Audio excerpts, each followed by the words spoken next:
Hi, I'm Kate Grant, and I'm CEO of Fistula Foundation, and I'm so delighted that you're joining us today.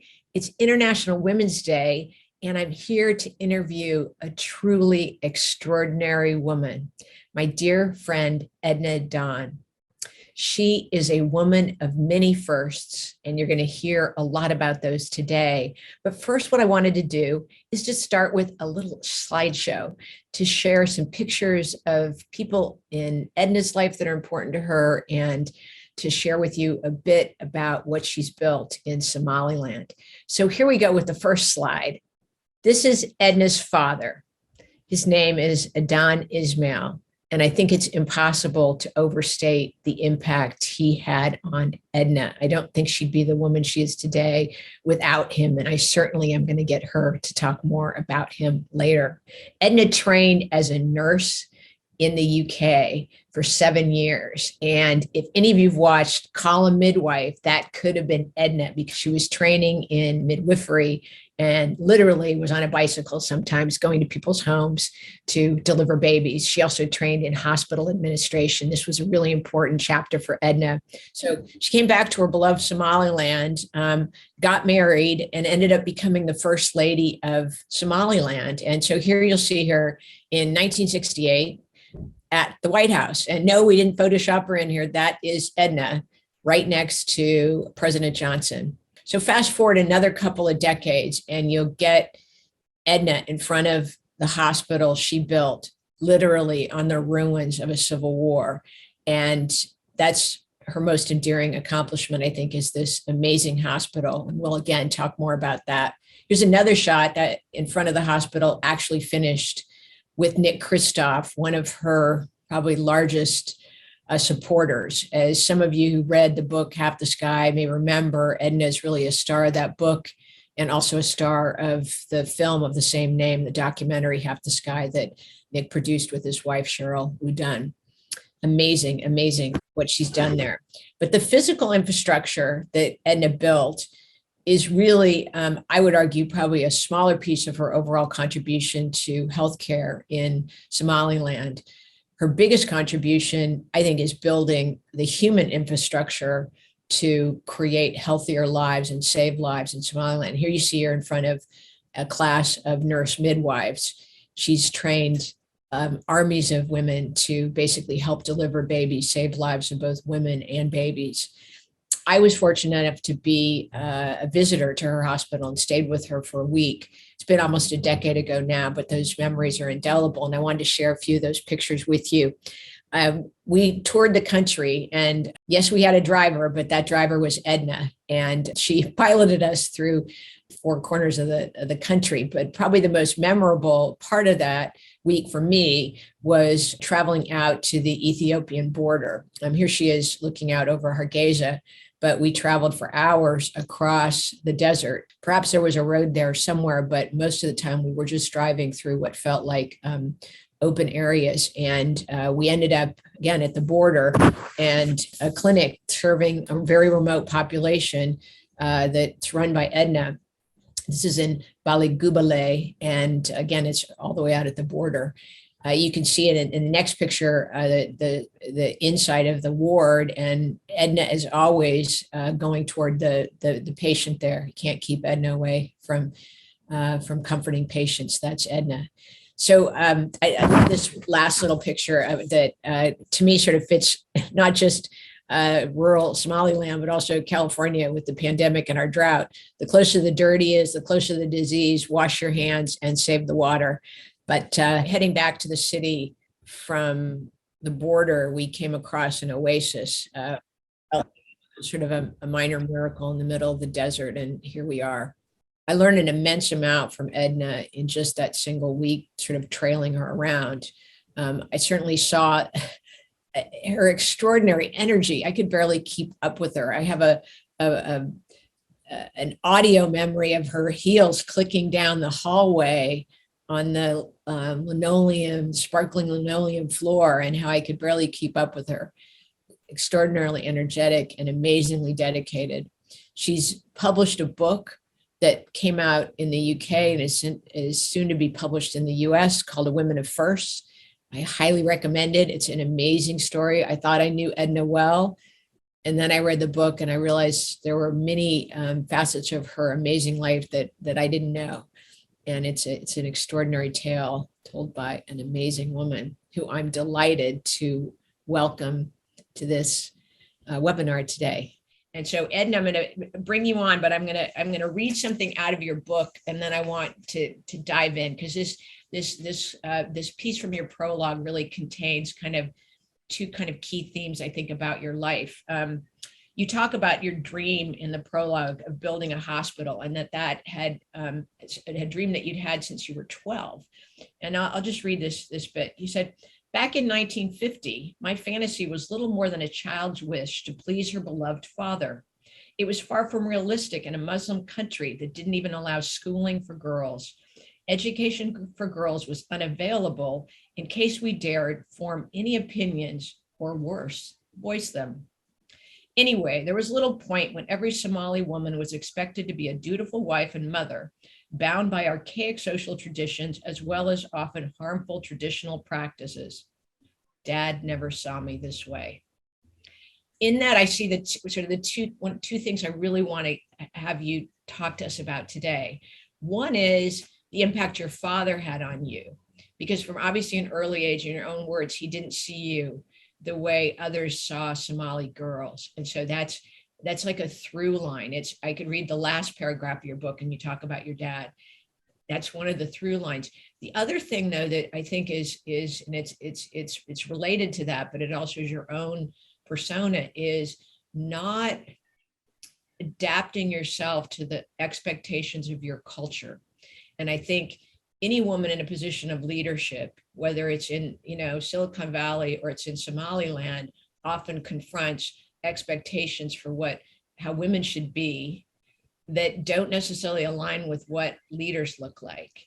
You're a profound example of that, but I wanted to get you, if I can, to talk about both of those things. So maybe turning first to your father and the impact he had on you. Others are maybe not have read your book and understand just how central he was to your dreams and to how your life unfolded.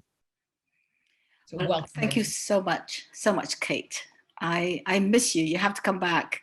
You've been gone too long. Well, I think you're right. My father, God bless his soul, was a good man who was so overworked. And we always lived near a hospital. We always had patients. Everything, our lives were controlled by the people who need that attention. And I would often wander into the hospital and I would see how he was trying to do so many things at the same time with very limited resources. And I also saw how he dealt with every situation with compassion. Every patient was an individual. He gave his full attention to that person with absolute respect and love. And this is when I realized that you cannot be a health professional unless you have that emotional bond with the patient, that you convey the message to that sick person who has sought your help. Convey to that person the reassurance that you really care, that you respect them for who they are, rich or poor. It's a sick person, and that you will be there for them to the best of your ability and with whatever you have. So this was a lesson I learned from just seeing my father dealing with patients. And I will give you a quick example. I would do little errands for him. He would ask me to do things, fetch that for me, or feed that person, or get this patient to swallow this tablet or whatever, and roll those bandages. That was my daily job, ironing bandages, because we washed them, we boiled them, and then we dried them, and then we ironed them, and then we rolled them, because bandages had to be reused again. And one day he was lancing an abscess, and he just put a receiver under the person's chin. I said, "Could you hold that for me?" And things came out of that wound that had a smell that I had never smelled before, and things were coming out, and it must have shown on my face. And when that finished it and cleaned it and dressed it and covered it, he closed got the patient out and closed the door and came back to me and said, "Don't you ever show this ugly face to my patients again." And he made me understand that that old man, that poor nomad who had this situation, was a very important person because he was his patient in his hospital. That was a lesson I learned very early in my life. And at first I was shocked that my dad was taking this unknown stranger's man's position or was siding with him. But then I understood that this is the way to treat a sick person. And a couple of days later, I followed him to the hospital again. And he says, you need to make up your mind. If you come to a hospital, you will see things, you will smell things, you will see things that are not very pleasant. And if you're not able to put up with that, stay home. So that was when I made up my mind. I was going to follow him. Yeah, there was one quotation from your dad that I started. I loved it. If you cannot do it with your heart, then your hands will never learn to do it. Yes. And I thought, I mean, that's certainly true of medicine, where your hands are, there's scenes in your book about people that have been, injured in war, childbirth gone wrong. I mean, human fluids, carnage. And it sounds like that lesson from your dad that you learned as a child, which is, if you're going to be all in, be in with your heart. You either stay on a horse or you stay off it. Yeah. If you get on a horse, you have to be ready to hold on to it. Yeah. And unless your heart wants you to be there, don't, well, he would say that to me if I say, "Oh, Dad, show me how to do this." And he said, "No, first learn to do it with your heart. Yeah. And then your hands will learn to do it." And that's a lesson that has remained with me throughout my life. And I hope I also pass this on to my students and those around me, because the job that we do is something that you cannot do unless you're doing it for love. Right. And seeing you in the ward and seeing you with patients with various injuries and just going over and sort of embracing. And when I wrote the Mother Teresa piece about you, I think actually you've done a lot more than Mother Teresa, not to take anything away from that global icon, but the notion of embracing, as she did, lepers and those that were dying. The reason that headline came to me was I thought about you and how there was just no barrier between you and the suffering. You would lean into that. And in reading your book and getting the sense of, well, that was implanted in you. That is a very strong ethos of caring. And then you translate and transmit that to the people that work with and for you. It's extraordinary. I'm blessed. I feel grateful that I was able to be taught that by somebody I loved very much. Well, by somebody I respected very much. Someone who was known as the father of healthcare in Somaliland. Yeah, I felt I was learning from the best my country had, and I hope that I'm doing justice. I hope that I'm doing what is right for my people. I hope that I'm doing right for the sick, wherever they may be, because I have worked in many countries. And to me, the sick is a sick person. Is there who was healthy once, but is there needing your help and coming to seek your help. And the least we can do is do our best. Yeah. And do it with respect and dignity and compassion. If we cannot do that, don't be anywhere near hospitals. Yeah. And it's so gratifying to watch my staff. And I say, my God, I love the way you're doing that. I feel so grateful that this has rubbed off onto some of my staff. I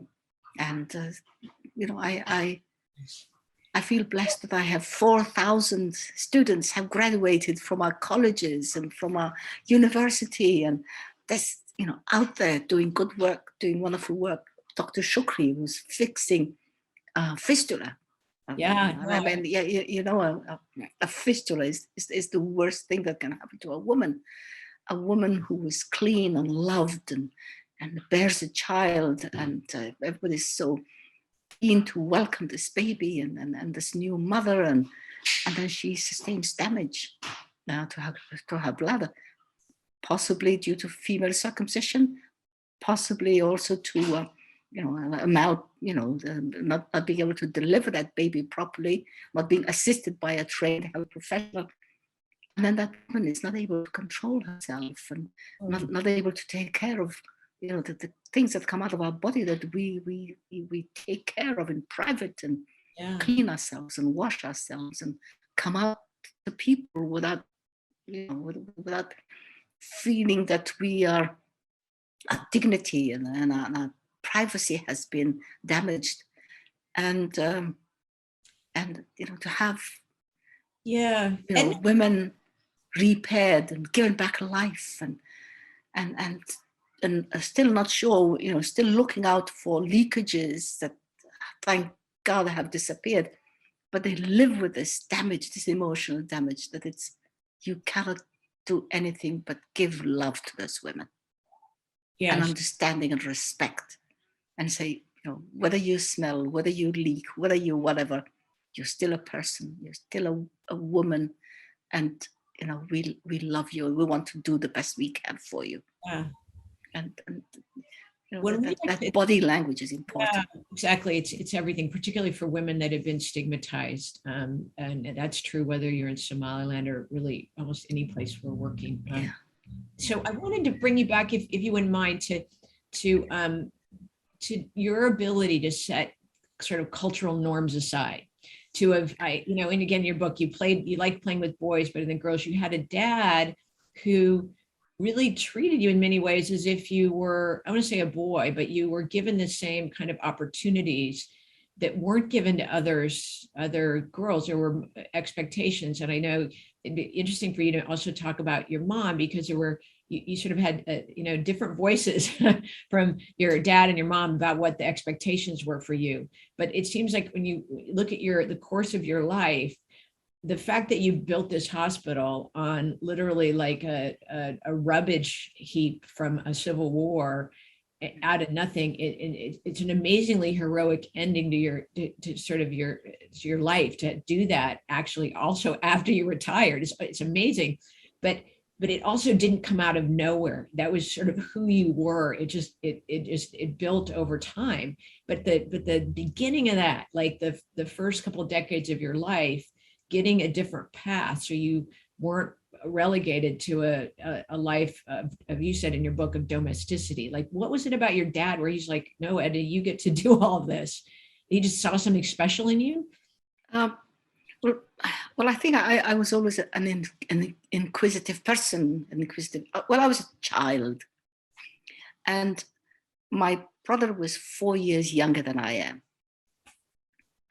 and so I was pretty much growing up on my own. And a child needs other children. A child needs to play, to run, to jump, to explore, to do, what children do. And the only people I could play with were the boys, our neighbors' kids. And because in our culture, a little girl is, from a very young age, is reminded that you're a girl. You don't do this. You're a girl. You don't play. You're a girl. You don't jump. You're a girl. You don't climb trees. You don't, kick a ball. You don't go to school. You're a girl. You're a girl. And somehow my parents, my father, allowed me, much to the discontent of my mother. She would rather have had me stay in the house and just be a good, quiet little girl that, go and peel the potatoes, does that, go and wash the dishes, do that. Prepare me for marriage, prepare me for motherhood, prepare me for being somebody's good spouse. And my dad would set up a swing for me on one of our trees. And then I have a swing, the neighbors' boys come and play on the swing with me.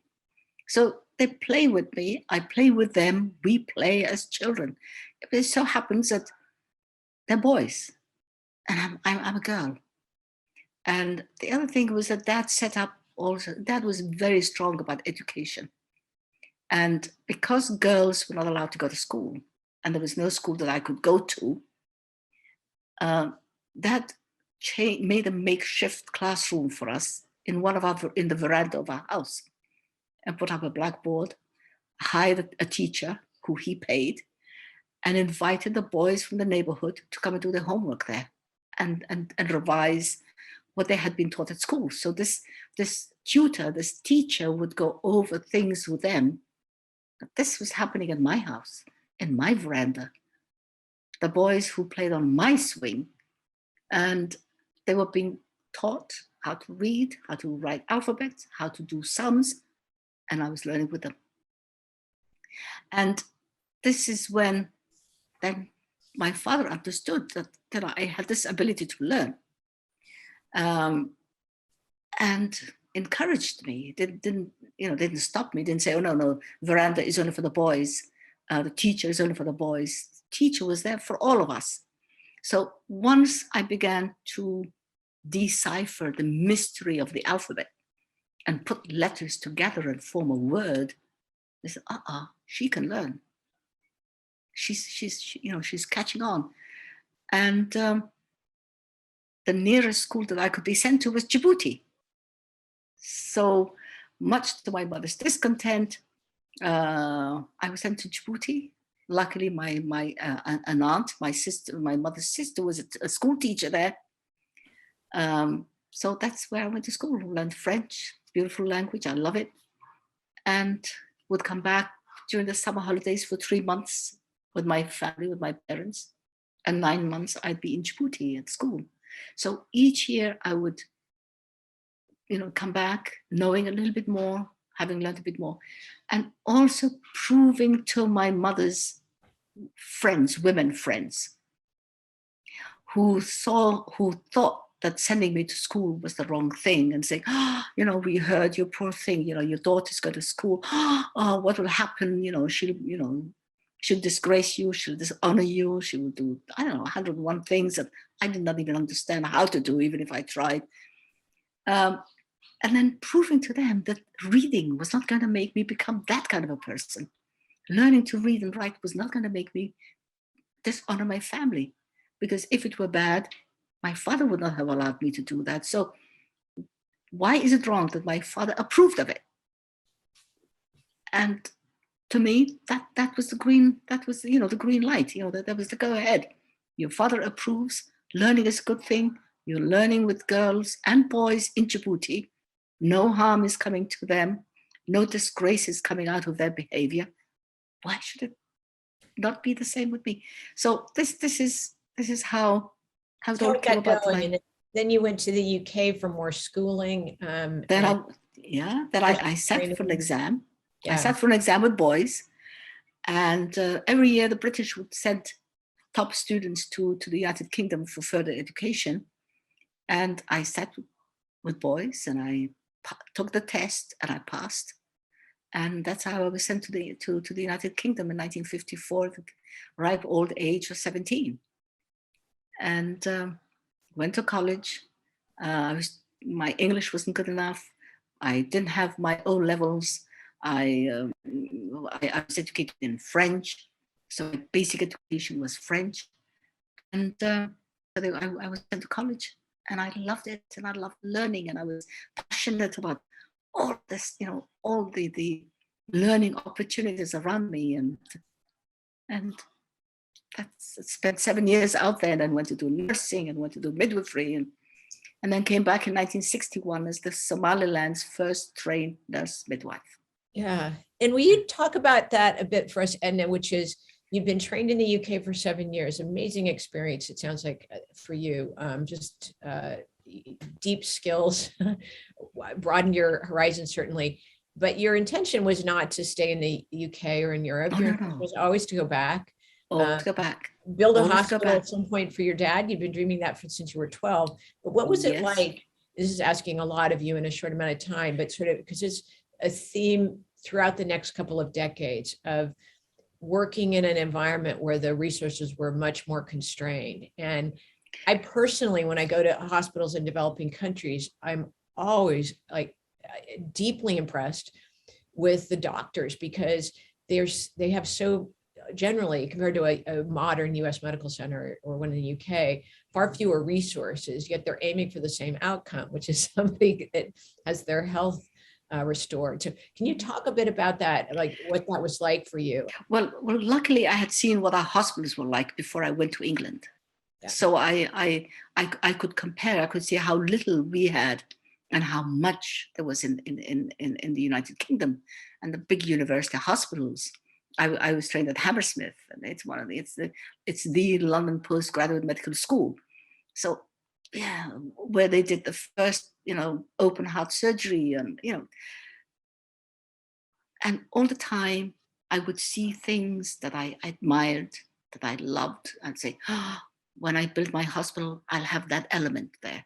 I need to do that. I need to reach that standard. I need to. So it was just preparing me, not only teaching me skills, but also teaching me how also to run the hospital I would eventually build in Somaliland. So it's something that lived with me. And then I came home in 1961 and saw that things were even worse than they were before I left. 7 years before that, the British had left Somaliland. British Somaliland Protectorate was independent, and we, through a moment of madness, political madness, we united with neighboring, from Italian Somalia. The marriage didn't work. We whatever. And it was a time when I was so frustrated. And then 3-4 months after I returned, my father died of a heart attack, passed away. So I was, left to fend for myself. And it took me 22 months, by the way, to find a job, I was doing a job. I was working harder than I had ever worked in my life. But because I was a woman, I was not paid a salary, because there was no salary scale for a woman who was a graduate. If I had been the cleaner, that was okay. If I had been the cook, that would have been okay. If I had been the washerwoman, that would have been okay. But somebody who was educated and who had diplomas and who was running departments, there was just no salary scale. So every month I'd go and say, oh, by the way, do I have a salary, by the way? And they'd say, oh, look at the list and da, da, da, da, da. No, your name is not there, sorry. 22 months. And all they wanted me was to, throw in the towel and say, all right, you're not paying me. I'm going back to England. I'm leaving. I'm staying at home. And I said, no, I will not. I will not throw in the towel, because if I leave now, that door will always remain closed to women. And the only thing they had against me was, you don't need to work. Why are you working? Why are you doing this job? Well, you're a woman. But of course I'm a woman, always have been a woman, always will be a woman. But I'm doing a job, and I'm the woman you call at 2:00 in the morning when a woman is bleeding. Yeah. So what is wrong with that? So it was that tenacity and that determination that I will remain. I will practice the skills I was taught, the profession that I was trained in. I will continue to save lives. I will be there, and whether you pay me or not, I'll still work. And that's what I did until they eventually gave up. And then I married somebody I trained with many years ago in England, and who happened to have become the first president Somaliland had, and who at that time was head of the opposition. But somebody who was, and then we married, moved to Mogadishu, started training midwives there. And he got elected again, became prime minister. So I became the prime minister's wife, and continued to work, because this was my way to teach. And now I could prove. That wasn't, back to the sort of it not being the easy path, at least even when you were first lady, there were people that were like, why are you working? And it wasn't like they embraced you and said, oh, this is great, you're going to model behavior. For other women, it was the opposite of that, which is you're not behaving the way you should Yeah. And we could do a whole other. Yes, I I'd know love it to was hear about wrong. It was, even yeah, conflicts within marriages and husbands that are accepting, but only to a point. I want to fast forward though, Edna, because yeah, there's this through line, and yes, take you to you're nearing 60, which was the retirement at that point, forced retirement age at the UN. And yes, you were looking at a place outside of London. Your mother was out there, and retire, and a nice cushy life with a pension in London.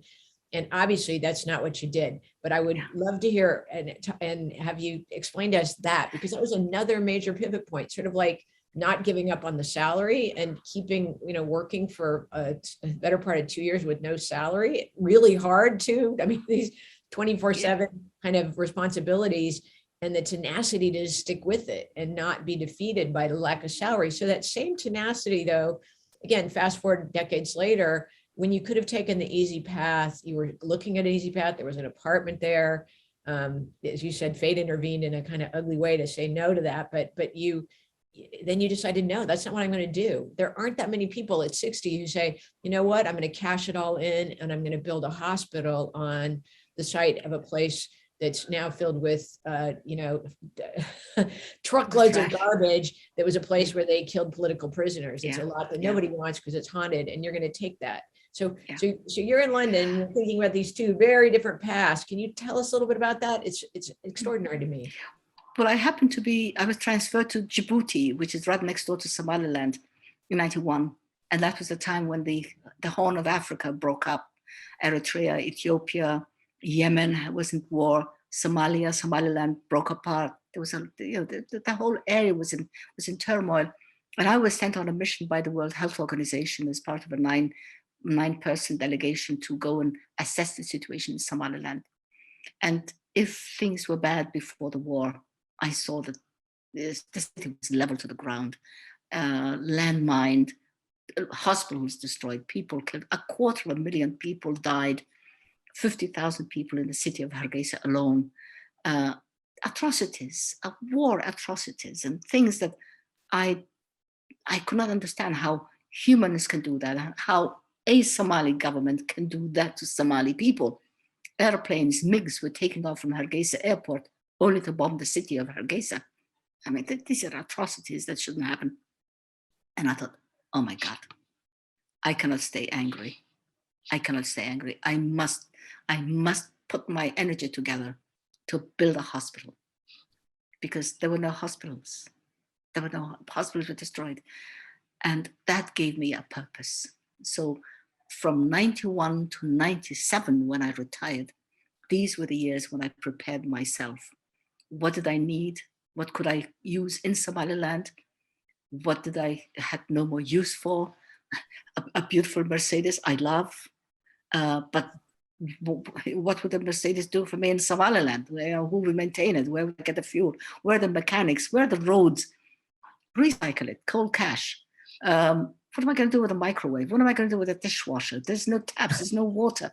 A donkey was bringing out water in a drum. Forget it. Recycle, cold cash, jewelry. What are you going to do with this? Where are you going to wear it to? You're not going to be invited to the White House again, and have a banquets and gowns and designer clothes again. Forget it. Recycle, cold cash, scissors, forceps, bedpans, syringes. That's what I needed. So just went home and built a hospital and used up all my money, and I had nowhere to go. So I lived in a room where, in my apartment, where it was a makeshift, the only place that had a door, and lived in the construction site for 8 months before the hospital was opened. So for 8 months, I was the only ghost floating around the construction site when the construction crew left in the evening. But this is what I wanted to do. I wanted to save every penny I had to complete that hospital. And thank God it got finished. A little bit longer than I hoped, but it got finished, and we opened it in 2002. So it was, what convinced me was just seeing the destruction that had taken place. And I couldn't bring back the dead, but I could certainly put up a hospital and certainly train health professionals. So that this is what I did. It gave me that energy and that determination. And thank God. And then friends like you and others came and helped me along. And in 2 or 3 months after we opened the hospital, we started getting fistula patients. And my dear, dear friend and passed away, Dr. Catherine Hamlin, sent me her deputy, Dr. Peter Kelly, to come and show us how to repair fistula, to train my staff how to look after fistula patients. So that was my first introduction and realization that, oh my God, I've never seen that many fistulas in my life. In Europe, we don't see a fistula. Maybe you see one a year. But we had 63 women on a waiting list, waiting for a repair, for a fistula repair. And I'd never seen that many women in one place with the same condition ever before. So having Peter Kelly operate day and night, fix those women, dry, home, next one, dry, home, and the recovery and the giving back life, that was, I could never have done what I'm doing or what we have done without friends like you, Catherine Hammond, Peter Kelly, Dr. Bransford, and others who have been so supportive with supplies, with opportunities. I remember when you would send me surgeons and they would have to bring their own anesthetists because we had none in Somaliland. Today we have over 30-something anesthetists that we've trained. Every hospital in Somaliland has a trained one or two anesthetists. Every hospital has an anesthesia machine. Every hospital can perform surgery, thanks to people like you, the Fistula Foundation, helping me train groups of nurses and turn them into anesthetists. I'm blessed. I'm so blessed. So blessed. And I if I can say thank you to the supporters of the Fistula Foundation and to supporters of the foundations, the Edna Hospital Foundation and Nick Christoph, and people who have held us by the hand, who have shown us how to do things, who have given us opportunities to be able to help people. I want to say a sincere thank you. Without you, without them, we wouldn't be doing what we're doing. Today, on that trash dump, on that site where they used to kill people, we have delivered over 31,000 babies. So I feel so blessed to have people like you, to have a country like Somaliland where I can do this, and to have the love of our people and the respect now is changing to respecting educated women, giving status to women. I'd love it if you could talk a little bit more about that. I think about the changing status of women. I mean, we didn't talk about FGM, and that's a whole female genital mutilation. That's a whole other topic. But that used to be basically every woman got it. Now about 3/4 of it's something young girls, and then we'll obviously have it as a woman is done to them as a young girl. But so not to talk about FGM, but talk about education and the status of women, because one of the things that I found very encouraging in your book is that nurses, for instance, when you were training, that was not normative for girls to be trained to be nurses or midwives, because again, your role was supposed to be completely within the home. But I've sensed from what you said is that over the last several decades in Somaliland, that's really changed, so that people see that they want their daughter to potentially grow up to be a nurse, and that or Edna, you were maybe the only Edna in the country when you were born. Your mother was I believe Christian, and given this name for a beloved person that was close to your family. But in any case, I mean, there are Ednas all over because people they want their daughters to be like Edna. So, can you talk more about those changing norms, because that gives me a great hope, I guess. Well, when I started building the hospital, I realized that who would work in this hospital. It's not the bricks and the mortar that make a hospital. It's the people working in the hospital. So we started training nurses 2 years before the hospital was opened, and on a construction site. And we would, beg the carpenter, to go and bang somewhere else at the other end of the building, But then those women who we trained, out of the 300 women who applied, girls who applied, we took the top 30, 32, and they graduated. Today, some of them have gone on to become medical doctors. And one of them is our fistula surgeon, Dr. Shukri. She is also the one, she's someone who was so young when she started the course, I almost kicked her out of the course. She was tiny, she was small, she was young. I thought, oh my God, she's so young. What am I going to do with her?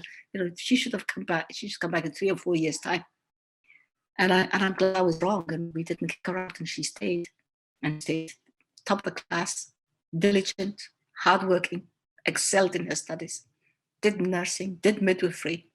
And then with the friends of in the hospital, we sponsored her to go to medical school. And she did 6 more years of medical school, came back. She's the woman with the golden hands. She is the best surgeon that Somaliland ever had. Compassionate. She's taller than I am, by the way, so she can no longer be kicked out for being small and tiny. And she has a heart of gold. And, so now people have role models, because in the past, the only educated people that people had were boys, and girls were doing different jobs, different tasks, different responsibilities. So to have women, educated women, having these important roles, saving lives, has totally changed the idea.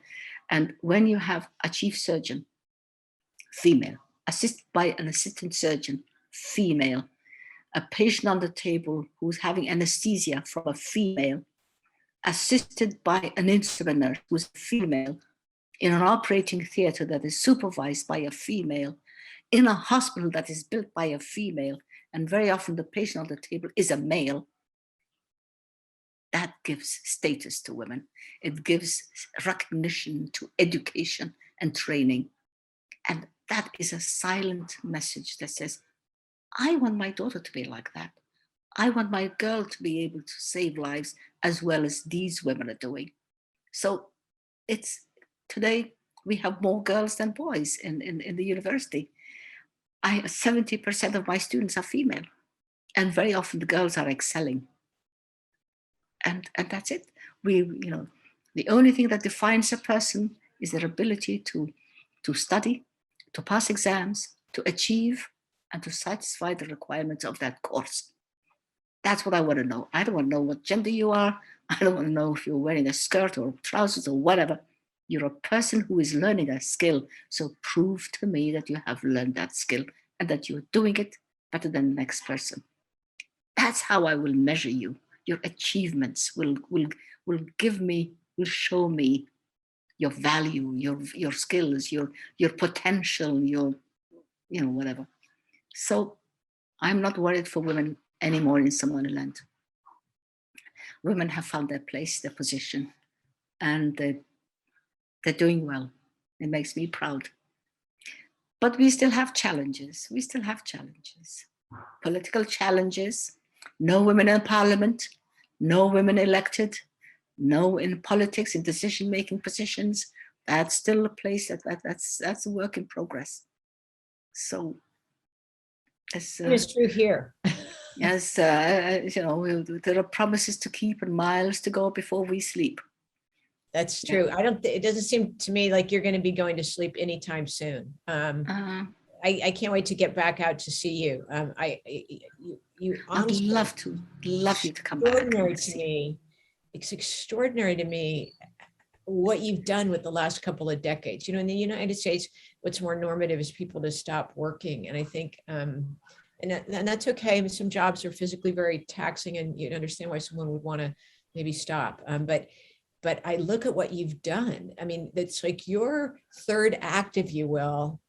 Not that you didn't have amazing couple acts before that, but what you've done with the last couple of your decades, you've built on the foundation of the first couple of acts, if you will, and it's extraordinary to me.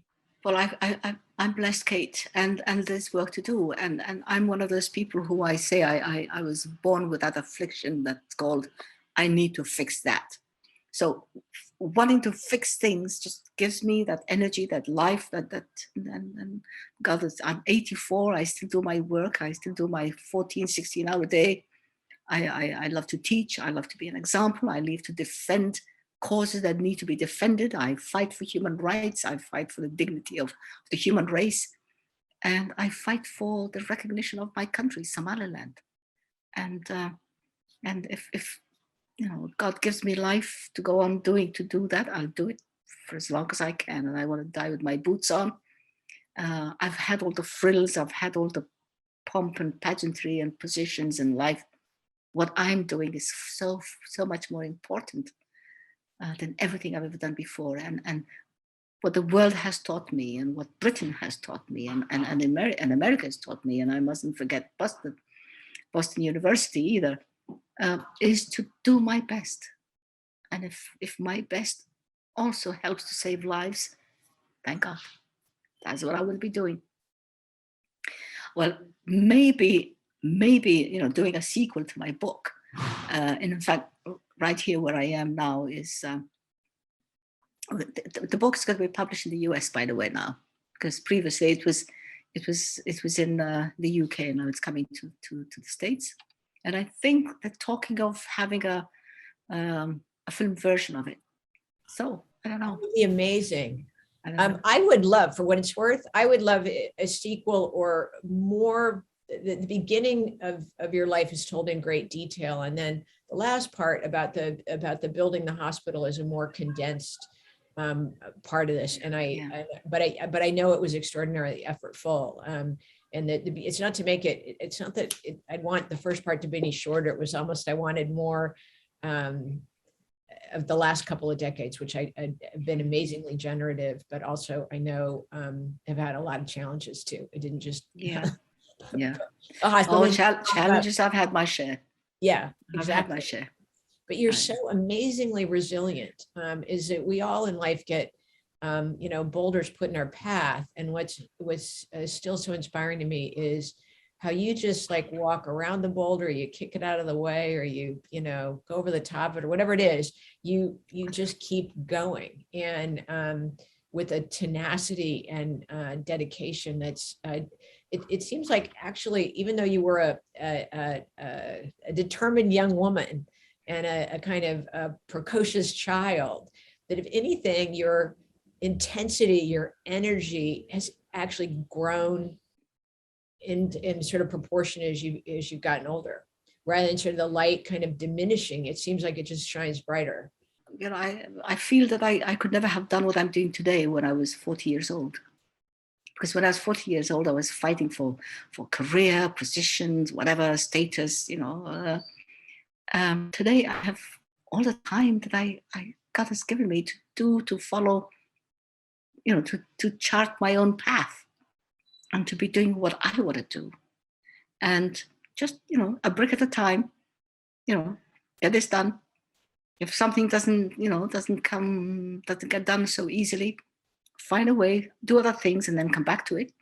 Find an opportunity that will make you achieve that a little easier than maybe now. Wait for the right moment, wait for the right circumstance.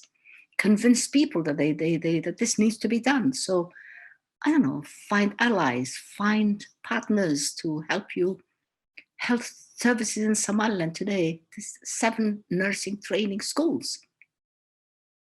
If I go tomorrow, I'm not worried for nursing. I'm not worried about midwifery. Yeah. How many nurse midwives have you trained? Well, we've trained over 1,000. You made it. When the first time I met you, you said your dream was at that point, I think over 1,000 or something. It was a small number. My dream, Kate, it's 1,000. That's what I want to do. It's over 1,000 now. It's over 1,000. You got there. And they're coming out from 7 different training schools. So there's Bora Training School, there's Hargeisa Training School, there's my training school, there's, you know, a couple of others. So we now what we're doing is we fill the base. Is now raise the bar, get bachelors, get masters. There's 1 or 2 candidates who are really ready for their PhDs. Perfect it, improve it. That's it. That's what we want to do. We've got the numbers now. So congratulations. Thank you. Congratulations. Keep dreaming big like that, though. I know you never stop dreaming about what you can do, but it's Yeah. it's extraordinary. Because remember when you mentioned that number to me, I was like, oh, that's a Yeah. lot. I know. Well, take the size of the country, take the population. Sure. And there's still areas that still don't have midwives, trained midwives.